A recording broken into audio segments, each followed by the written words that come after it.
So good morning, dear students. In the last class we have discussed about the extracting metals in the top of the activity series metals. Okay, so top of the activity series metals, how can we extract? Already we have discussed. And middle of the activity series metals, a small topic, remaining small topic is there, that is a Thermit reaction. Okay, so in that middle of the activity series metals, already we know the discussed about the calcination and roasting. In that calcination and roasting, carbonate ores and sulfide ores are converted into the oxide ores. That is called calcination and roasting. Okay, in that we are using the carbon to the reduction of that oxides. When we are doing the reduction, that metal oxides are converted into the pure metals. By the reduction process, we have to obtain the metals from their compounds. Okay, so last class we have discussed already this reaction. Zinc oxide, that means this is a metal oxide, is reducing with carbon. Metal oxide is reducing with carbon to form pure metal, that is the zinc and carbon monoxide, CO, Zn and CO.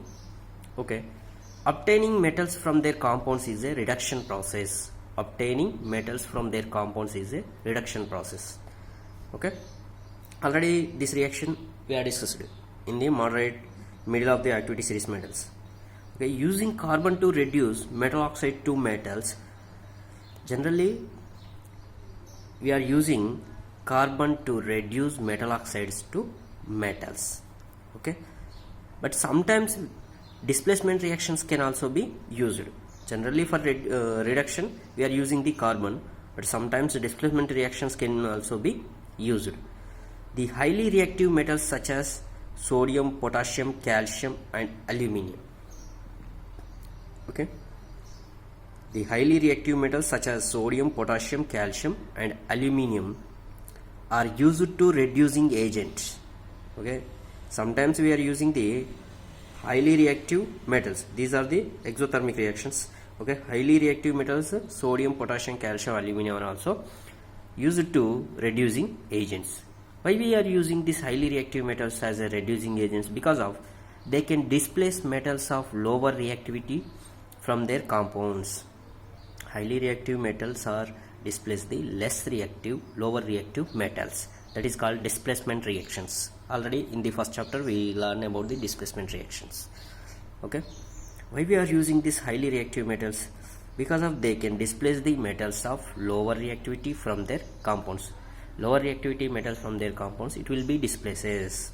For example, when manganese dioxide is heated with a aluminium powder, the following reaction takes place.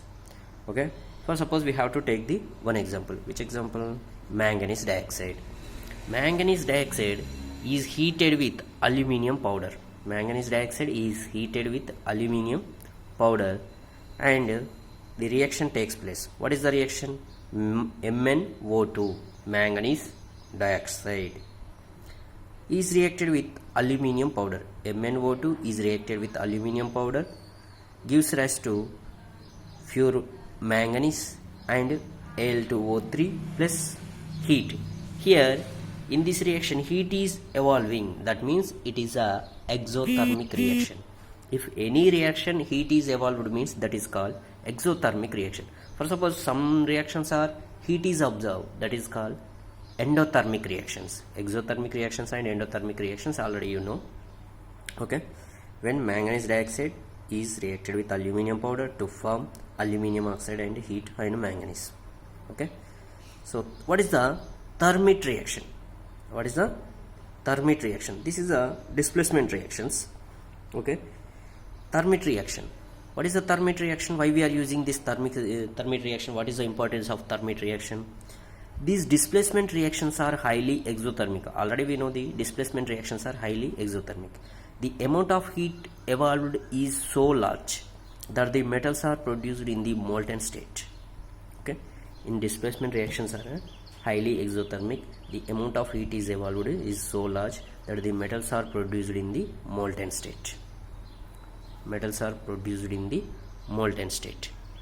In fact, the reaction of iron 3 oxide Fe2O3 with aluminium is used to join railway tracks or cracked machine parts. Okay, the mixture of iron 3 oxide with aluminium Fe2O3 and aluminium, this mixture is used to join railway tracks. Once you have to observe, in the railway tracks they are joining the one track and another track, so that is used to the mixture of iron oxide and aluminium. And we can use it to the cracked machine parts. If any machine parts are cracked, means we have to use the aluminium and iron oxide. This reaction is known as Thermit reaction. What is the Thermit reaction? Fe2O3. Fe2O3 means this is the iron oxide. Okay, iron oxide is reacted with aluminium. Fe2O3 plus 2 moles of aluminium. Aluminium is a solid and Fe2O3 also solid, gives rise to 2Fe. Okay, 2Fe plus Al2O3 plus heat. This is the exothermic reaction. Okay, what is the Thermit reaction?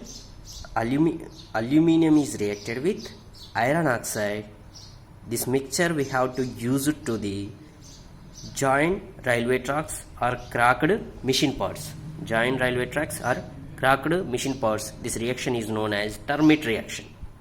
Okay, this reaction is known as Thermit reaction. What is the Thermit reaction? Fe2O3 iron oxide is reacted with aluminium to form pure iron and aluminium and heat, some amount of heat.